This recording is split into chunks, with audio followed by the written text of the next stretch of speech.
If you want to get a good quality best mid-range acoustic guitars according to your needs, then watch the video till the end and then decide to buy.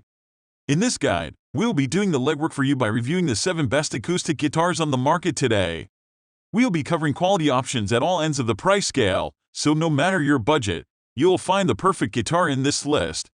When testing these guitars, we paid attention to tone, construction quality, features, and comfort in order to get a full picture of their overall performance. For models with pickups, the same amplifier was used throughout, in this case a Boss Katana 50 MK Roman II. So let's get started.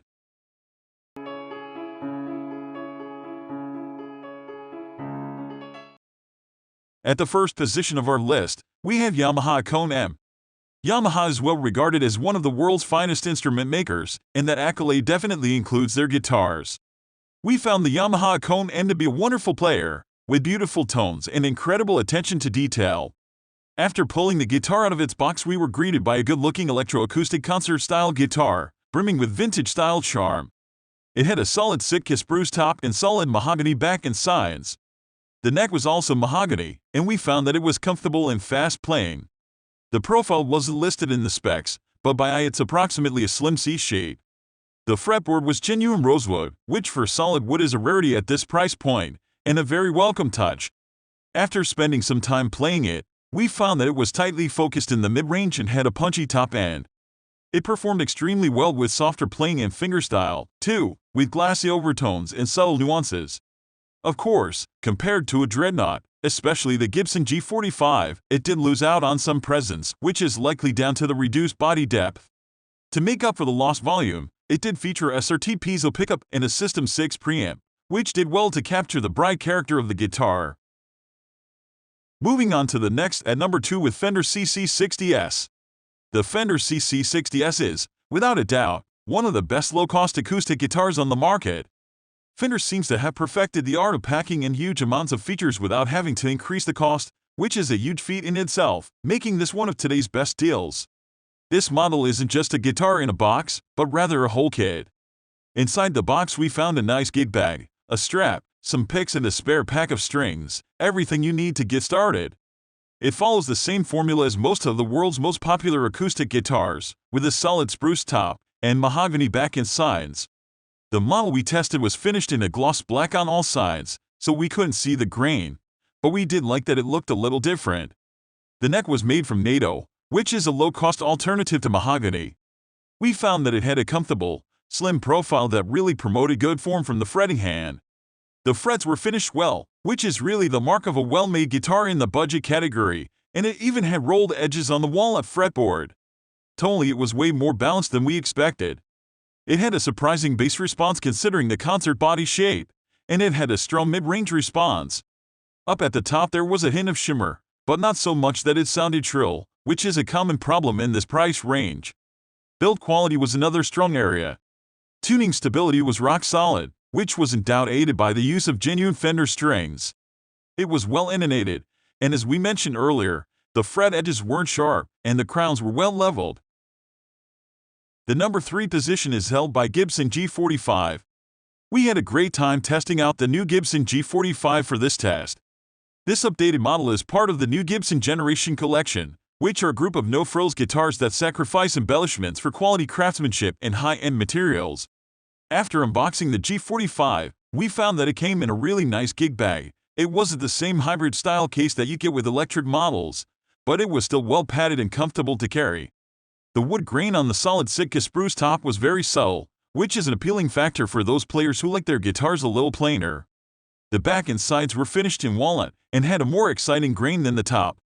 Its advanced response profile neck was made from Udall, which is a more sustainable mahogany alternative. We found it to be exceptionally comfortable in the hand, causing no fatigue whether we played rhythm or lead. Tonally, the G-45 gave us some beautiful, bright tones, with huge volume and presence. Just as you'd expect of a full-size, round-shouldered dreadnought. It had a tight focus around the mids, and a sparkling top end. The tones sliced through almost any mix with ease, and when playing fingerstyle, articulation and note separation was fantastic. The new player pour was something we'd never come across before, and were pleased to get the chance to try. In the Generation Collection, Gibson has added a second sound hole in the upper bout on the bass side of the guitar. The objective is to let the player hear the true tone of the guitar directly, and we were quite impressed by how well it worked.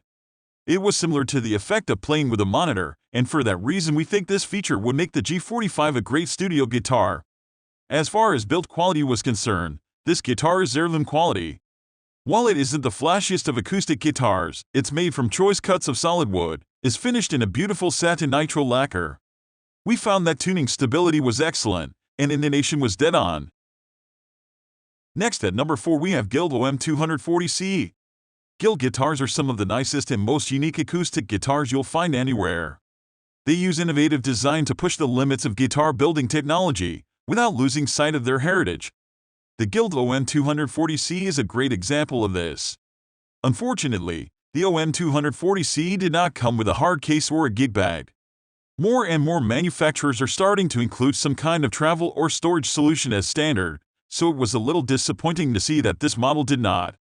It was well packaged from the factory, however, so the guitar was received in pristine condition. The Orchestra shaped body was sleek and was well complemented by the Venetian cutaway. It had a solid Sitka spruce top and mahogany back and sides. Its red faux tortoiseshell pickguard was a nice throwback and gave it a really cool vintage look. It came with a solid mahogany neck and a vintage C profile. It was narrow, but quite deep. It was comfortable, but those who play a lot of bar chords might find themselves getting fatigued quickly. The fretboard was Pau-Ferro, which is a rosewood substitute. We found it to be a little dry feeling, but some fretboard conditioner would quickly fix that. This guitar was a lot of fun to play, and we got some bright and punchy tones, and surprising depth thanks to the arched back, which can provide better projection than flat back equivalents. It was far better suited to fingerstyle and lead style playing than it was rhythm. The cutaway gave easy access to the upper frets, letting use the entire fretboard. It was also equipped with a Guild AP1 piezo pickup, which we found amplified the guitar well without masking its endearing characteristics. Build quality was good. We found that the fretwork was well done, and even the inside of the cavity was nicely finished, always a sure sign of a well-made acoustic guitar. It was equipped with a bone nut and saddle, both of which helped tremendously with tuning stability, intonation, and sustain. The number 5 position is held by Epiphone Hummingbird Pro. This is one of Epiphone's US-built Frontier models, but regardless, it's beautifully made, and is easily one of the nicest looking guitars on the market. We had a lot of fun experimenting with the Epiphone Hummingbird Pro, and learned that it thoroughly deserves its place on this list. Like the Guild, this Epiphone does not come with any kind of case or gig bag. Considering that this is not a budget model acoustic guitar by any means, we really expected to see something included. The guitar has a faded cherry finish that will quickly scratch and dull if it's not stored in a protective environment. The top was solid spruce, and the back and sides were high-gloss mahogany. The cherry sunburst finish was beautifully applied, and we love the elegant and distinctive hummingbird pickguard, inspired by the same design worn on the Gibson Hummingbirds played by the likes of Keith Richards, Lenny Kravitz, and Chris Cornell. It had a mahogany neck with a slim tapered deep profile.